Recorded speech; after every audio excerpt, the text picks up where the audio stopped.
Right, it's 11:02. I think we're going to go ahead and get started this morning. Good morning. I am Brooke Lovelace with Iowa Developmental Disabilities Council, and welcome to our celebration of DD Awareness Month.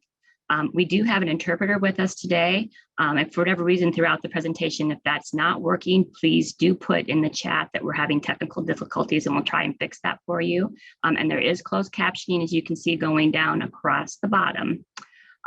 As you may or may not know, DD Awareness Month was first recognized by President Ronald Reagan in 1987.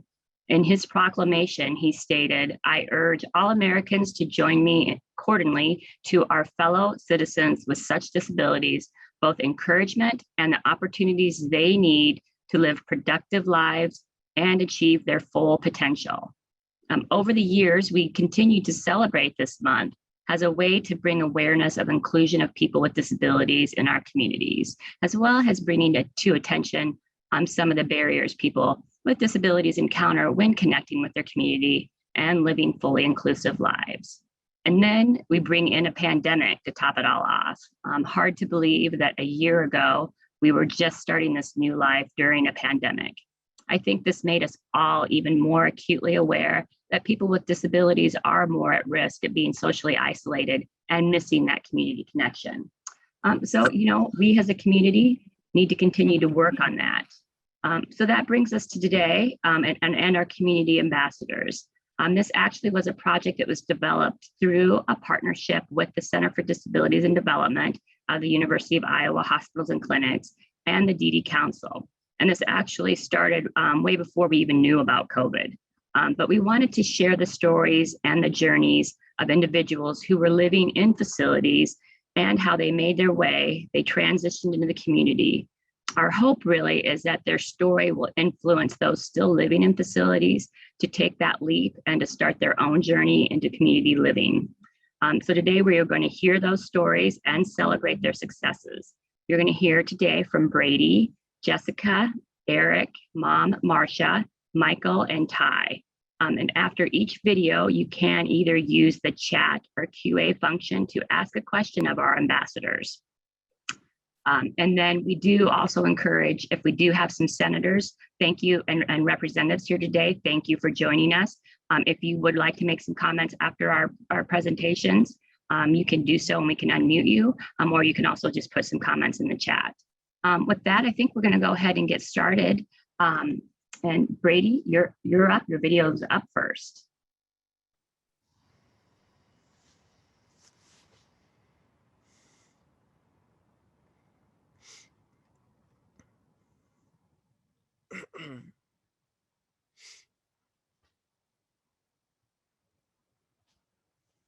Hi, my name is Brady Werger, and I want to thank all of you for attending this today. I am 28 years old, and I live in a waiver home in Glenwood, Iowa. A little about me. I came to live at the Glenwood Resource Center, an intermediate care facility, in 2011. Before my move to Glenwood, I lived in a brain injury facility in Carbondale, Illinois, called Neuro Restorative. At the age of 4 years, I struggled with explosive anger outbursts, which caused me to display dangerous behaviors. I would hurt myself and others. When I arrived at the Glenwood Resource Center, my team of staff jumped right in and addressed my issues. And then they helped me to set up goals to work on to get better and not show the behaviors I was displaying prior to moving to Glenwood. After working on my barriers with my therapist, I noticed that my negative behaviors were improving. After many years of just focusing on my goals, I was able to work with my team of staff at the Glenwood Resource Center to make the next step in my life, which was to move into the community in a waiver home where I reside now. I have been living in the community for almost 2 years now with 3 other gentlemen, and I work with several different staff. The staff that work with me are great advocates for me, and I have fun working and spending time with them. My home is 24 hours, staffed 7 days a week. I have 2 different jobs at the Glenwood Resource Center. I work in the laundry department, and I also work with the environmental services department. I am very involved in the community. I belong to Grace United Methodist Church, where I am a member of the choir, and I also play my guitar. I also participate in a praise band with another church, and we play once a month. I've had the opportunity to participate in several different ride-alongs with the Council Bluffs Fire Department, Council Bluffs Police Department, Iowa Motor Vehicle Enforcement, in both the Potawatomi and Fremont County, Iowa Sheriff's Departments. I am a member of the Iowa Developmental Disabilities Council, where I advocate for others like me with disabilities. I serve on the Executive Council for the Developmental Disabilities Council. Through the Developmental Disabilities Council, I have been interviewed by newspapers and a television reporter about my story and how I advocate for myself and others. I would like to thank several people today. Money follows the person who supported me with resources and guidance to move into the community. The staff at the Glenwood Resource Center and in the waiver program for assisting me to get to this point in my life, and especially my mom and dad for all the support they have and continue to give me and for not giving up on me. With all of this information I am giving you today, I want to say that you can't change what happens in your past, but look toward your future and explore what's out there and advocate for yourself. Thank you for attending today. If you have any questions, please feel free to ask anybody within our group. Have a great day.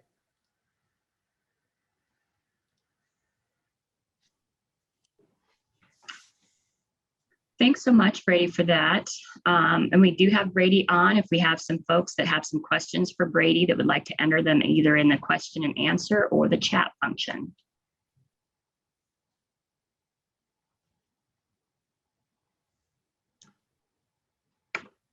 Brady, while we wait for that, do you want to talk a little bit about some of your other advocacy that you've been doing this fall? And like, for example, what you did with the deratio grants and those types of things? Sure. So, I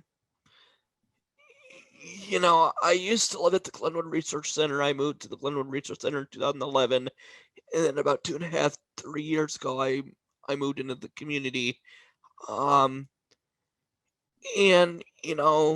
like Brooke says, with being a self-advocate, it's not just advocating for myself, but it's advocating for other people with disabilities that might not be able to advocate for themselves. So a couple of the things that I have done within the last 1.5 or 2 years, I approached the DD Council back when the deratio in Cedar Rapids happened, because I saw on Facebook a video about a nursing home facility, and these people in the nursing home facility didn't have warm water, they didn't have electricity, and they were fighting every day just to live, just because they lost everything. I stepped up to the council and I said, this is an issue that needs to be addressed. What can we do to help? And we were able to talk as a council and discuss the issue, and we were able to pass, and we provided, how much, Brooke, did we provide for that? We did offer just a small $1,000 grants to organizations, and we had, I think, 4 people take us up in that were in the Cedar Rapids area, 4 agencies, because of your advocacy work, Brady. Sure. I've also have assisted another individual. He's on our DD council, and he's in a wheelchair, lives in Adel, Iowa, and we're trying to get the post office there in Adel to put in a handicap accessible door, either with a button or make it lightweight so that somebody in a wheelchair can roll up to the door and pull the door open and being able to get through to have access into the building. Another thing that I have advocated for just recently is the Glenwood Resource Center shut down one of their female houses and moved all the clients in that house to Woodward. There's a couple people that I know of that their guardians didn't want them to move, and they were basically told it's either you move your loved one to Woodward or find another agency for them. That really upset me to hear that. So I've been advocating for these clients. I've had several of them call me every day. Sometimes they're upset and crying because they didn't want to move. But I am staying there to help them through this.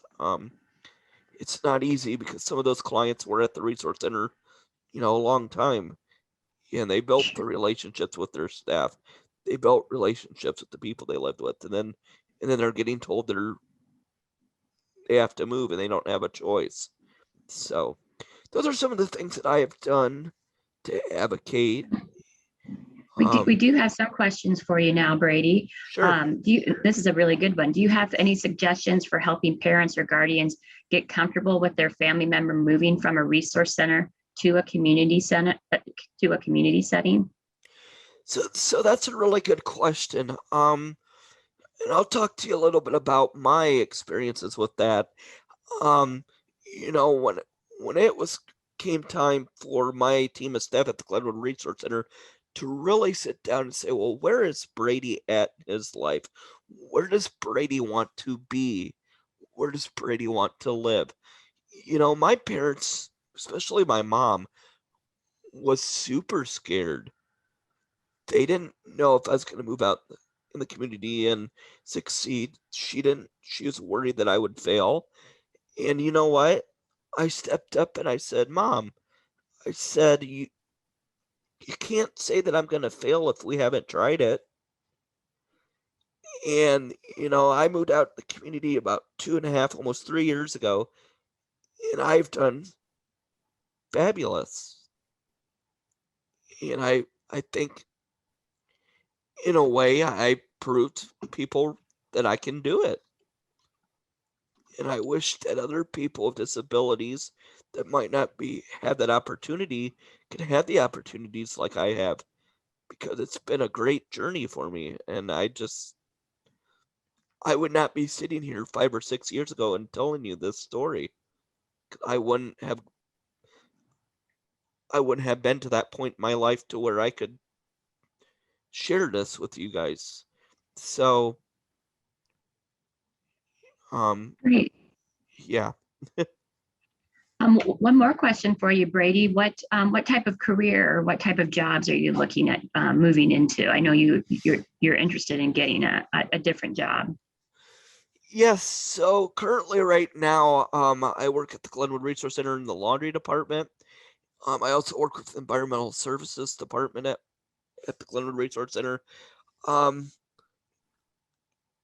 I am really wanting a job in the community, but when COVID hit, that kind of slowed things down on that. But I'm a hands-on guy, so I mean anything from I thought about applying maybe at Walmart or Hy-Vee.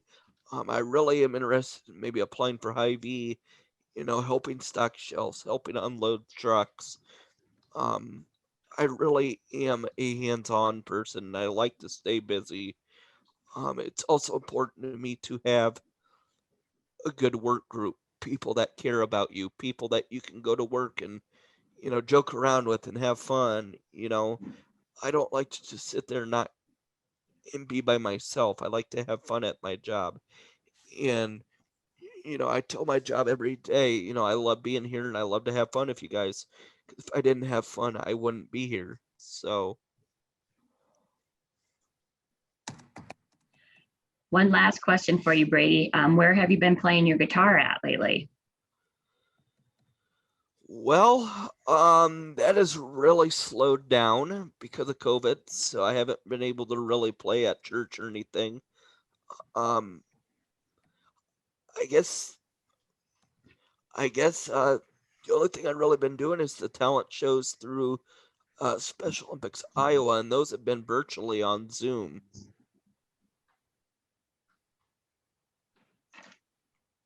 Great. Well, thank you, Brady, for that. I don't see any other questions for you. And I think, Yep. Jessica, are you with us? Can you turn your camera back on? So I just wanted to thank everybody for attending today, and I hope you enjoy the rest of the stories. Thank you, Brady. Thank you, Brady. Thank you. I'm Now I here. think, hi, Jessica, we see you. Can you hear me? Yep, we can hear you. We're going to go ahead and show your video now, if that's okay.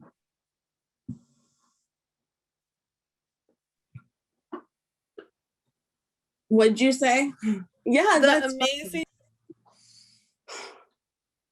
world of Jessica, Community Ambassador, Iowa Developmental Disability Council. About myself.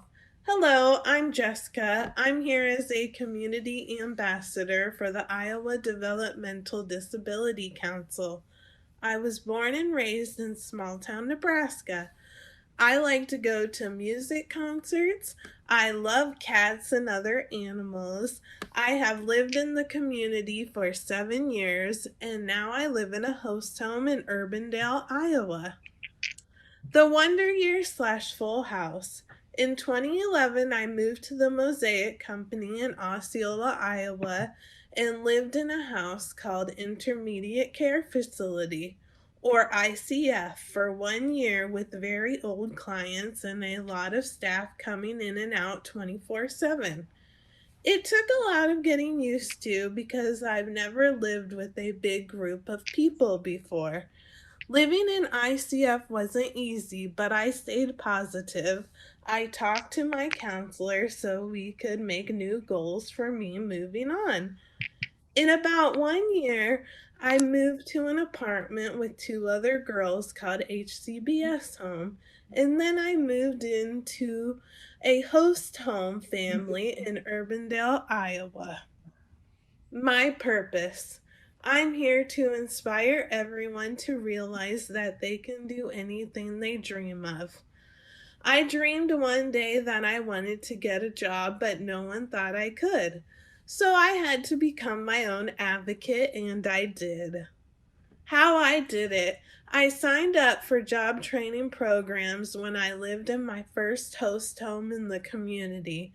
After 2 years of training programs, a Walgreens hired me on as a cashier, and I've been a cashier for the past 5 years now.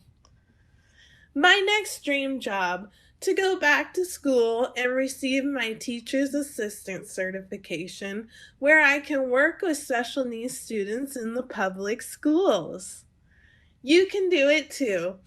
Even if you feel like your disability stops you from achieving your dreams, you can do it if you set your mind to it and live in the community with people and programs that support you in your dreams.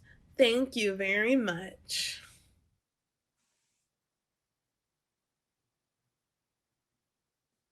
Great story, Jessica. I always love to see your video, along with everybody's video.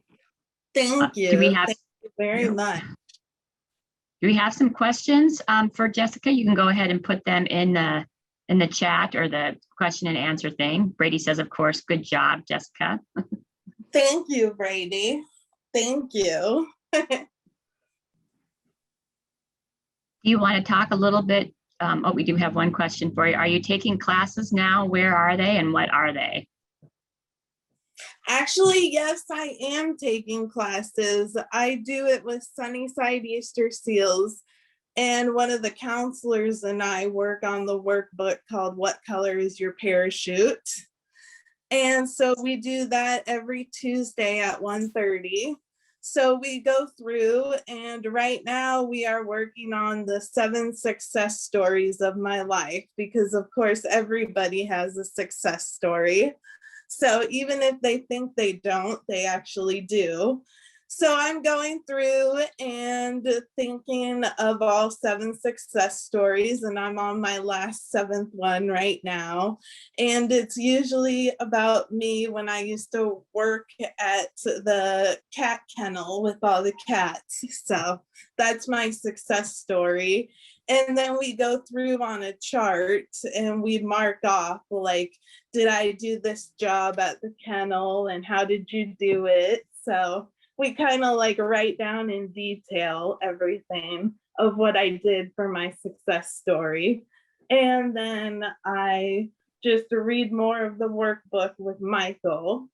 So it's supposed to be job exploration to see like what I want to do in the future, or if I want to take further classes with DMAC or anything like that. Great. So are you thinking that you might want to take some classes at DMAC then? Well, right now I'm trying to figure out like, so what I want to do. So like rather it be a teacher's assistant, or what I would need for like the certificate for that, or what kind of schooling that would be. So that way I can learn everything and have all my ducks in a row, or rather it be even working with animals again. So yes. Great. Thank you, Jessica.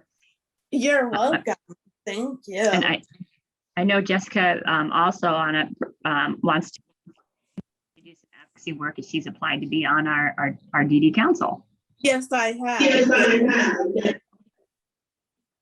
I applied on there because I really do like advocating for clients and helping others. I think it's really good for me. And one of my goals is the speaking goal. So every week I usually watch a video of a professional speaker and then I kind of critique it. So yes. Great. All and right. I want to thank Brad Zahn for being on here too, because I emailed him yesterday to invite him. So thank you. That's super exciting. Thank you, Thank Brad. Jessica. You're welcome. No problem. I'm happy that you're on here, Brad. Thank you. Thank you for helping me get on here. I can tell you she's very talented because she was sending me the links while this meeting was going on. And I'm very proud. I was. It's called multitasking. Very proud of you. I do the electronics too. Yeah, Thank you. Well, I'm proud of you too. Thank you. Well, you're better at it than I am. For you in November 3rd, I voted for you. There's Bev right there too. Oh, hello, Bev. Hi, Brad. We really appreciate it. Jessica feels like you're a real supporter of her and for others, and she really appreciates you being here, and so do I. Thank you. I'm proud of her. Good job. Thank you, Brad. Thank you very much. Well, I'm proud of myself too, with all the good work that I'm doing, and plus advocating for clients and helping them. So I do enjoy being in the Ambassador Club a lot and presenting my PowerPoint. Yep, that's awesome. Thank you. Thank you, Senator Zahn, for being here. We appreciate that. Yes, thank you very much. It puts a smile on my face. All right, I think we're up for Eric now. Eric and Marcia, I should say. And they might need, there's Eric. And Marcia, you might need to turn your camera on.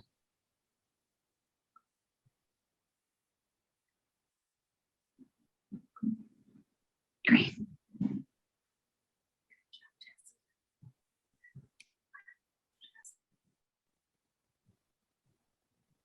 Hello, my name is Eric Mullins, and I'm 31 years old, and this is my story. When I was 6 months old, I went into foster care, where I was later adopted. As a little kid, I found out that I had bipolar disorder. As I grew up in life, I would get picked on because of my disability, which was not right. I later became friends with a lot of kids that also got bullied in school. As I grew up in life, I still had a lot of anger. So I started to go to respite care homes so my mom would get a break. At the age of 14, I went into placement. My first placement was Reimer's Boys Ranch in Fort Dodge, Iowa. The next one was youth shelter care in Fort Dodge. And I still at 14, I still was in placement. So at the age of 14, I went through so many different treatment facilities. But then at the age of 18 and still in placement, I moved to Woodward Resource Center, where I lived for 13 plus years. At Woodward, I had a lot of issues. Then I said to myself, this is not the lifestyle I want. People would tell me I could not make it in my life, but I stood strong and still believed in myself. When I was at Woodward, I went to Avenue Change Day and Maker Mark Conference days. I started to listen to other people's stories, and I was not alone. I started to like the stories of others. Then I found out that Woodward Support Council was having elections. So I ran for president. I then found out that I was elected president. Down the road, I started to have a lot of people look at me and look up to me.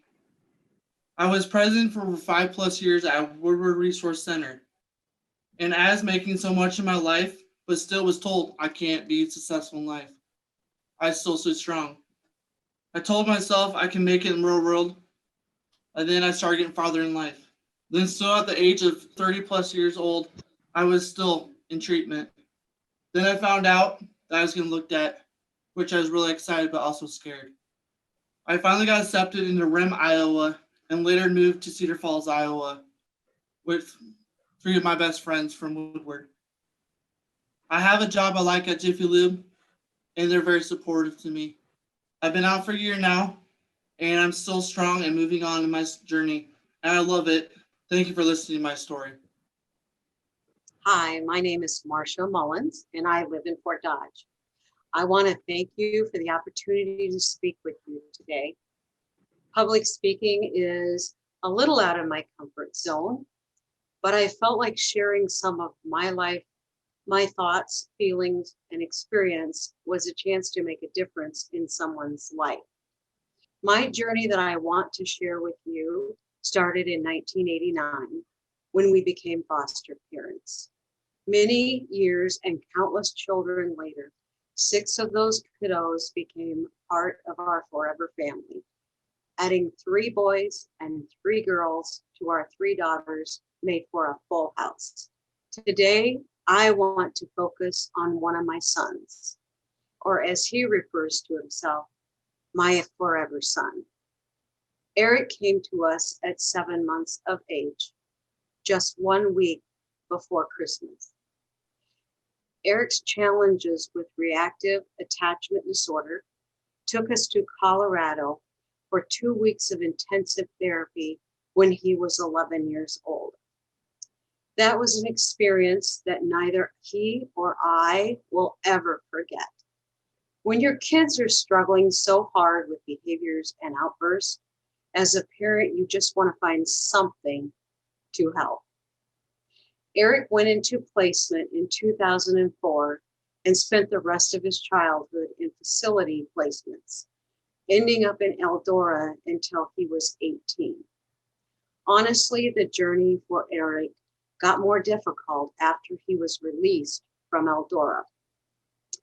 After a couple of placements and hospitalizations, Eric was placed in Woodward Resource Center, another milestone.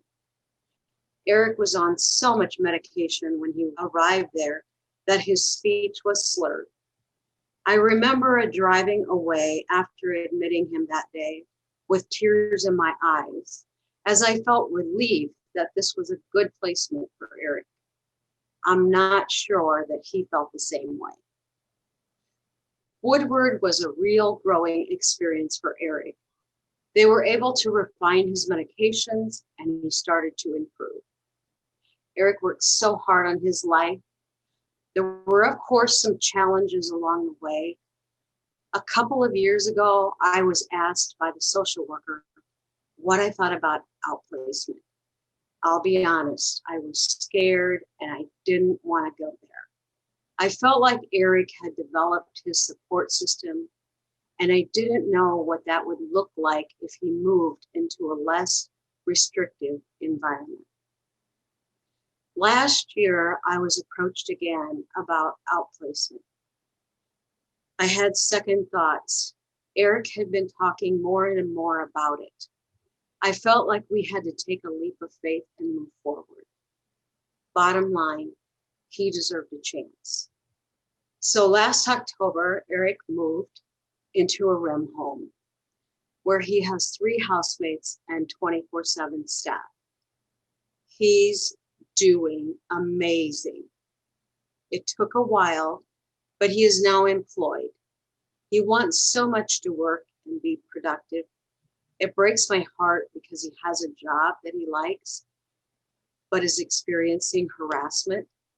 This will be the next step in his journey. To wrap this up, I watched this amazing young man, how he's worked through his struggles and disappointments, challenges and successes. Does he get frustrated? Absolutely. But he always comes through with such a good attitude. My advice, I can only take from Eric. Stay strong. Thank you for listening to Eric's story through my eyes. Well, thank you both, Eric and Marcia. That is such a very personal and touching story. So glad that you shared that with us today. Do we have some questions for Eric and Marcia? If you do, please put them in the question and answer or the chat function. Eric, can you want to talk a little bit about your job at Jiffy Lube and what you do there and how many hours you work? I no longer work at Jiffy Lube. Oh, okay. Okay. I start my new job tomorrow at Firehouse Sub. Oh, fabulous. That's great. Are you looking forward to that? Yeah, a little nervous, but yeah. I'm sure you'll be wonderful. Do we have other questions for Marcia and Eric?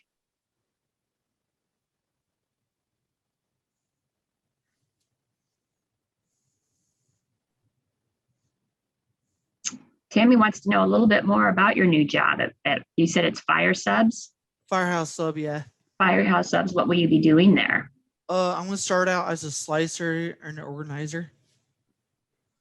Then I'll be trained on making the subs. And how many hours are you going to work there? Probably 17 hours a week, starting off. Well, that's a good start, yeah. Another question, what did you do to cope with the difficulties at your job at Jiffy Lube? I would talk to my job coach, and then I would talk to my friends. Of course, I talked to my mom about it. So you have a good, yeah, it sounds like you have a good support system.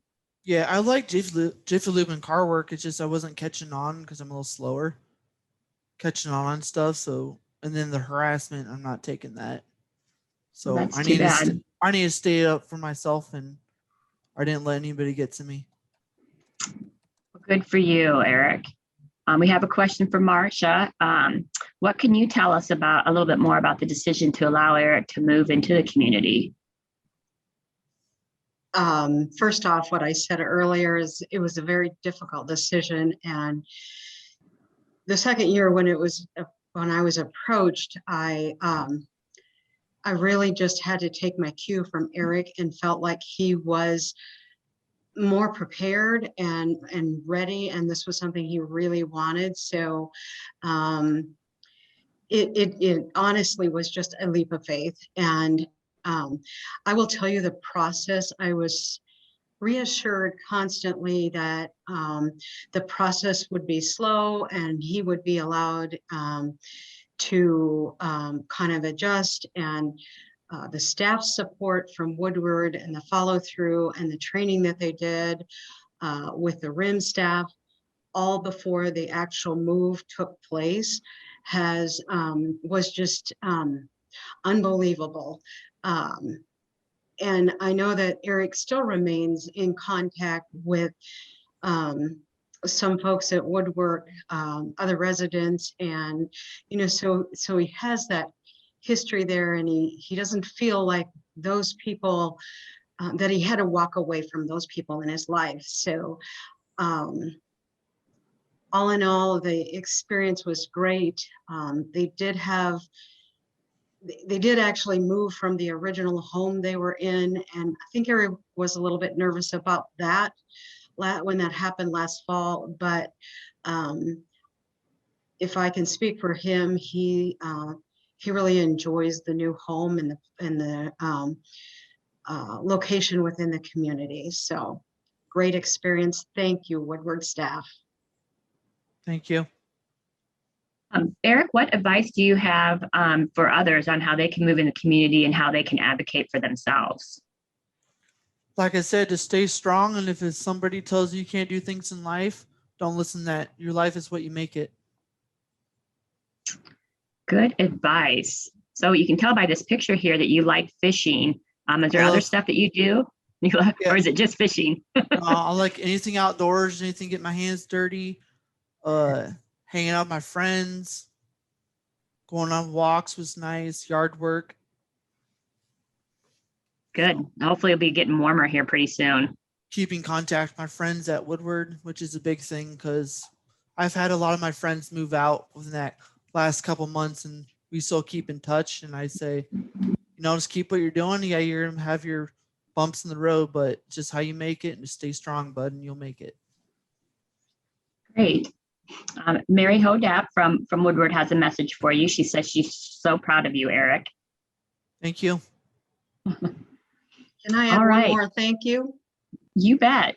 I'd also like to a big shout out to Money Follows the Person. Those folks were amazing in helping Eric to get set up in his new housing, and the funding that was available to him to do basic supplies and furnishings, to also getting him in general set up, and emotionally supportive. They were a great group to work with also. Great. Thank you for that, Marcia. Can I have a shout out real quick? Sure, Eric, and we have one more question for you too. Okay, I want to shout out to all the people, plus you, Mom and Rem and Woodward, for staying behind me on this move. It's been amazing.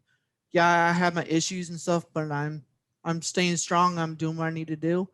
So I thank everybody that's been through my back behind this with this move and everything. I'm still doing really good, and I appreciate you guys for the help. One more question. Tammy would like to know if there's a difference between fishing when you were at Woodward and when you're fishing now.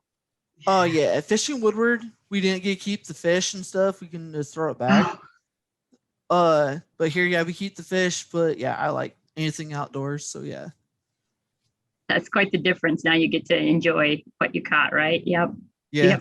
You have a good fish so recipe, Eric? So many different ways you can cook fish. So yeah. I might have to invite myself over the next time you do that then. Okay. Well, thank you, Eric, for that. Thank you. Thanks, guys. And I think we're going now to Michael.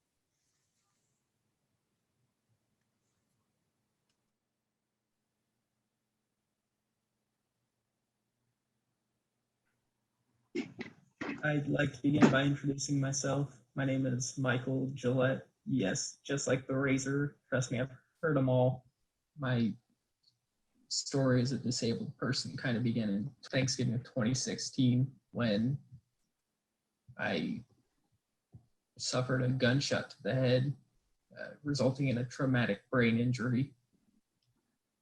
I was rushed to the hospital and eventually the University of Iowa, where they gave me 12 to 24 hours to live.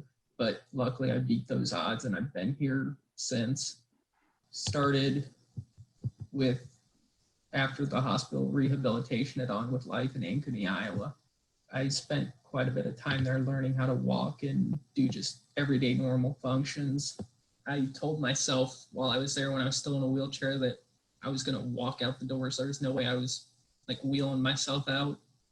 And I did, in fact, walk out. And eventually, in a bid to kind of get free and get closer to being on my own, I checked myself into a nursing home in Muscatine, my hometown, which was awful. I stayed there for around 6 months. I was 24, living in a nursing home that was filled with elderly people and people that just weren't really all there. I tried to help the staff where I could, but I was able to get out and ended up in a group home setting where I stayed for about a year, and eventually just that wasn't working out because I didn't have the freedoms I wanted because I still answered to somebody else. So after talking with my parents and my MFP person, I was able to get my own apartment in Muscatine with furniture and dishes, live just by myself. It's a 1-bedroom little apartment, so really all I need. Some of my family stops by regularly just to say hi and check and see how I'm doing. Don't have somebody to call into my room and help me out 24/7. I have to do it myself, which I actually prefer. I like the feeling of accomplishment doing it myself, and have since then become a more active participant in my town's and nationwide government when I caucused for Iowa. I've found that being disabled and having a brain injury, I have to work twice as hard as a person without those afflictions, and showing that it hasn't weakened me. I'm just showing how strong I always was. I was going into the Marine Corps when I got hurt. I put that same motivation and work that I would have used in my military career into my recovery. Found that I'm stronger than I ever thought I was. Most of my life, I've just done me, and that I'm the best expert on myself, and so are you. So just keep it up and don't stop. And one of the things that, Michael, I was wondering if you could tell a little bit about your work history.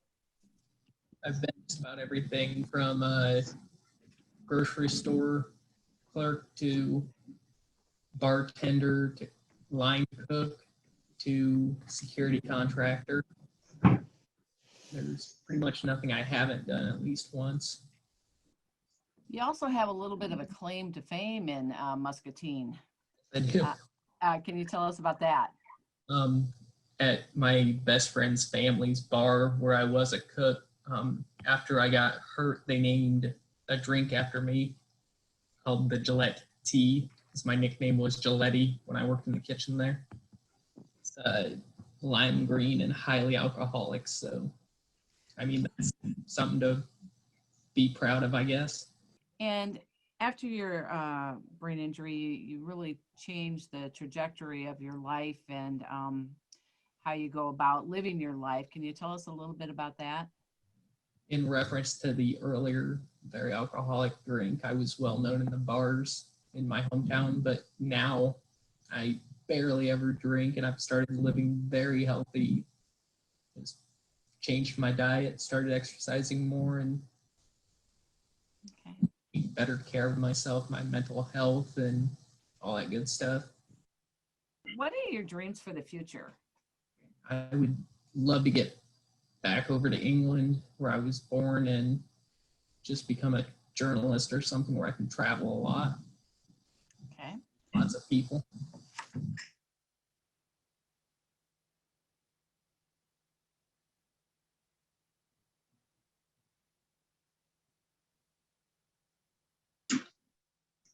Thank you, Michael. That's such an inspiring story. Do we have some questions for Michael now? And you can, again, put those in the question and answer or the chat function. Michael, how is your writing coming? Have you been doing any articles or anything for folks? I haven't done an article again yet, but I have been doing just some writing in my free time. that I'm just kind of keeping to myself. That's okay. And you did write an article for our newsletter, I believe, a couple of months ago. I did. It was very good. We do have a question. What are some of your favorite hobbies? I'm still a gamer and I like cinema, so Netflix, just all the nerdy stuff basically. I spend most of my time with my girlfriend watching just anime and nerdy stuff. But What's good to binge right now on Netflix? good question. Well, while you think about that, we got another question. Describe some of the challenges you face and what you're doing to meet them. One of the things I've had quite a bit of difficulty with is like getting places because I can't drive due to my disability. But I've been able to rely on like my parents, my girlfriend to help me get places for groceries, that kind of stuff.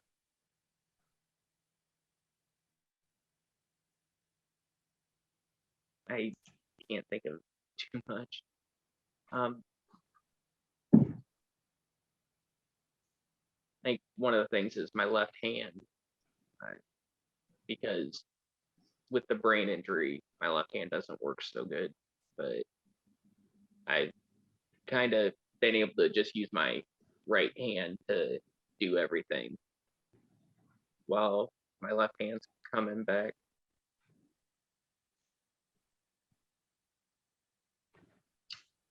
Are you currently doing therapy or exercising for that? You said you were, I like in your video, you said you're trying to live a more healthy life. So you're probably doing some exercise for that.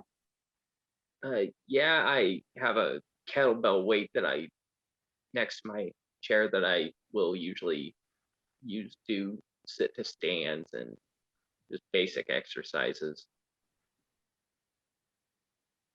Well, Going good. on long walks with the dog. Oh, you have a dog? Everybody loves the picture. Oh, he's not that excited with our Zoom meeting, is he? No, she is pumpy apparently. That's great. Well, thank you so much, Michael, for sharing your story. Thank you for having me. You bet. And now I think our last panelist is Ty.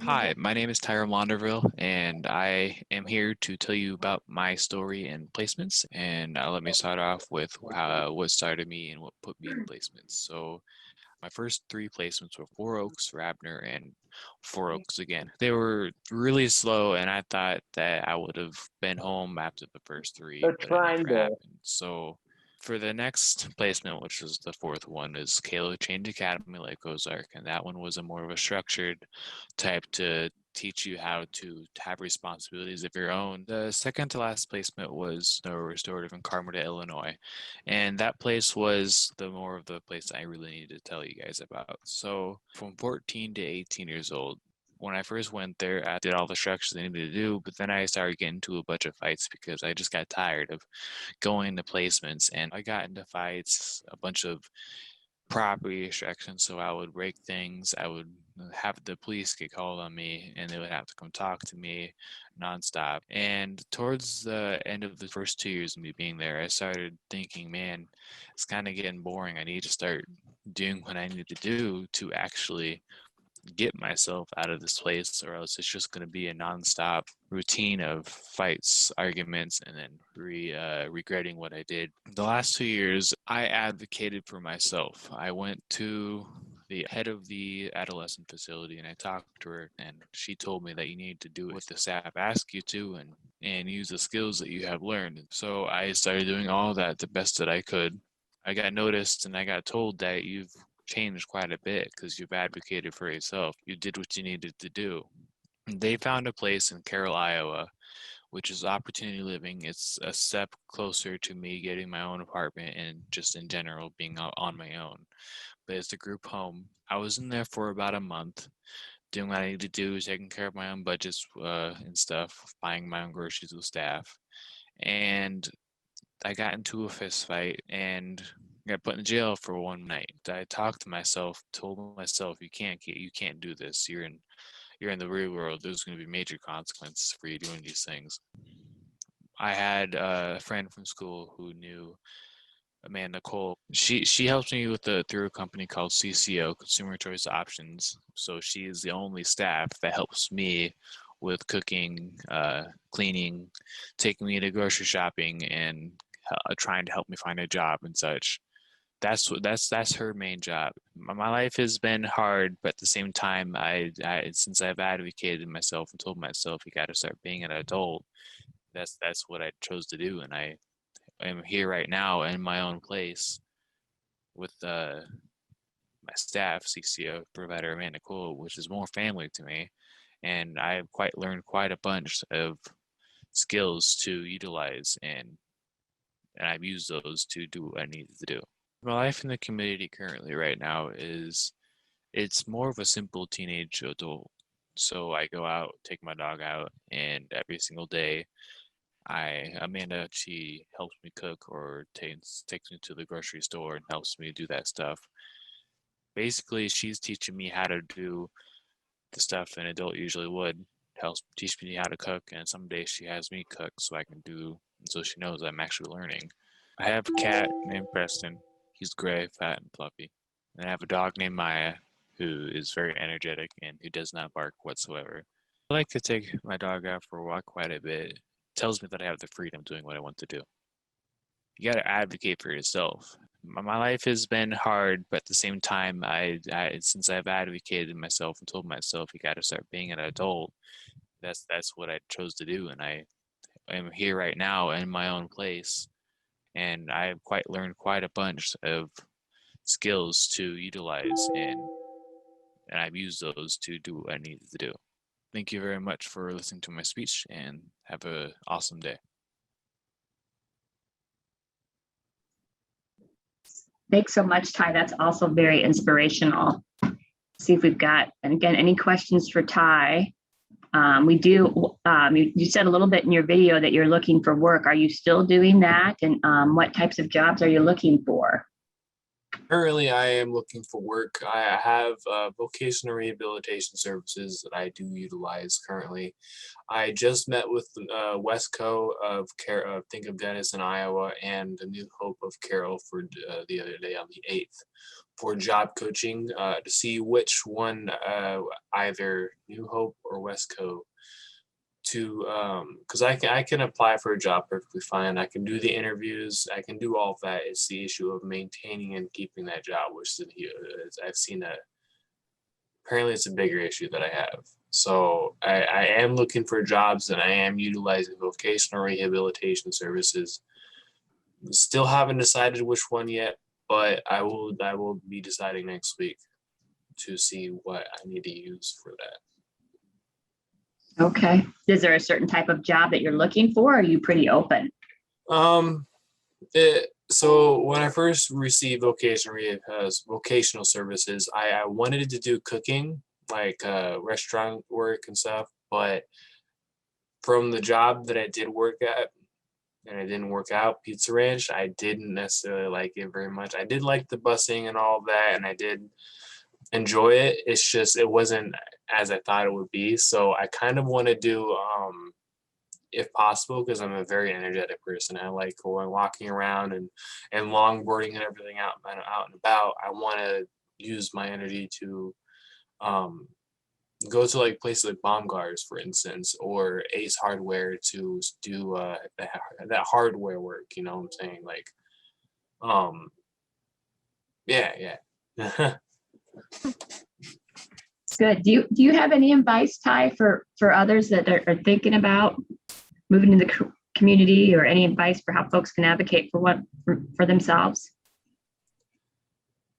You know, if you're just moving out, if you're just starting to do what you can, in a residential facility. And from my experiences, do what the staff ask you to, and you'll be able to get out and advocate for yourself and get yourself in a standing point and get your word out.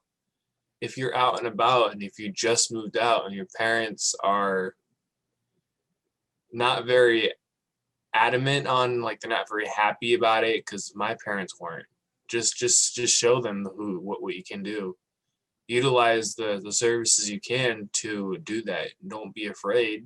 I mean, yeah, fear is going to come with it, but advocating for yourself and telling and asking people for help and to figure it out will also make it a lot better. Don't take it all on yourself, especially if you're, in a residential facility just coming out, or if you're in any type of institution or placement at any place. If you use those services, and if you actually do what you can for yourself and not for anyone else, or what anyone else, you do that, because it'll help you and it'll benefit you in the future.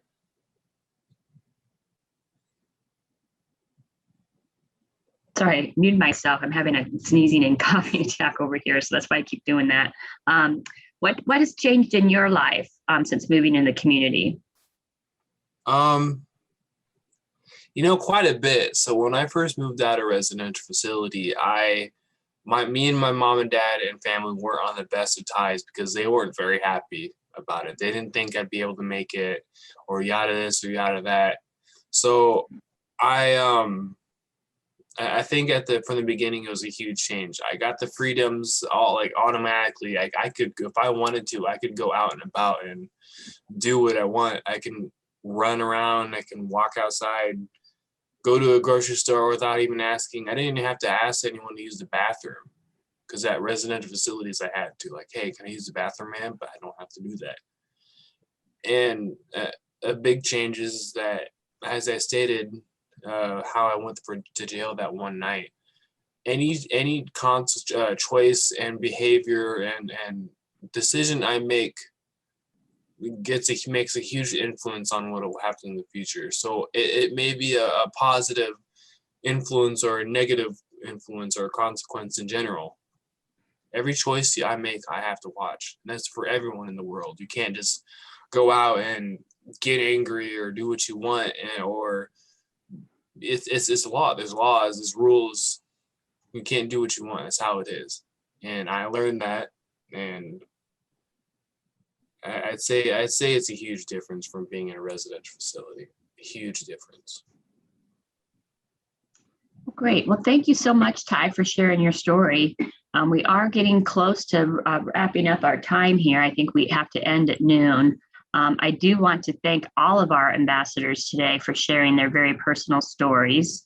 And I think we do have some contact information if folks do want to know more about how they can have the ambassadors come and speak at any of their events. They can contact Tammy for that. And if they want to know a little bit more about what we do at the DD Council, they can contact us for that. So there's some contact information. That said, I think we're going to call to close and say goodbye, and have a great afternoon, everyone. And again, thanks for attending today, and thanks for our ambassadors today. Have an awesome weekend, everyone. Thank you. Thank you. Have a good one. Thanks, guys. Bye, everybody. Thanks, guys. Have a good one. See you next time. Thank you.